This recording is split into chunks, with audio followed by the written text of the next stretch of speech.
So, ako nga pala si Edward. So, ngayong araw na 'to is tuturo ko kayo kung paano nga ba gumawa ng email account. So, kung hindi niyo pa alam kung paano gumawa ng email account is tuturo ko kayo. So, unang gagawin is punta kayo sa email na app niyo. So, ito yung akin. Ito yung akin. So, click niyo lang yan. So, open ko lang. Then, pupunta kayo dito sa may taas. So, yun, dito. Then, kiklik niyo yung add another account. Then, dito, kiklik nyo lang yung Google. Nilalagay nyo dito yung pattern nyo kung meron man kayong pattern. Yung pattern nga pala na yun guys is yung nasa lock screen nyo na pattern or password. So, pag na-ano nyo na, mapupunta kayo dito.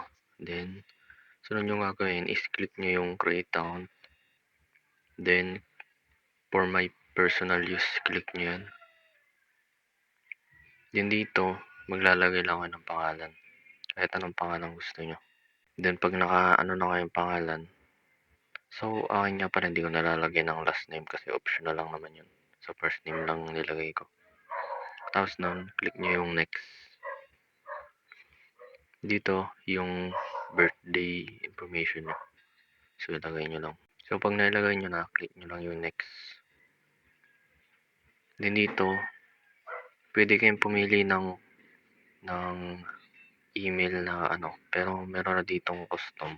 Pero kung gusto nyo gumawa ng sarili nyo, pwede dito. So, yan. So, lalagay ko ng sarili ko, gagawa ko. So, kahit anong, lagyan nyo ng number na kahit anong digit.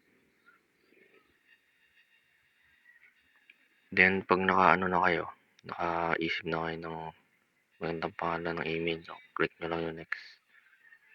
Dito, gagawa na kayo ng password. So, pag naka-ano na kayo ng password, click nyo lang yung next.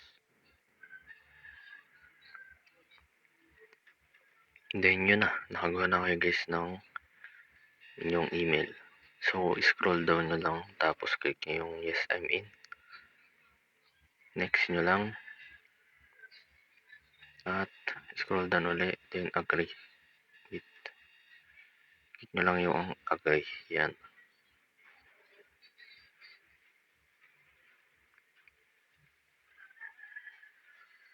So, wait lang natin.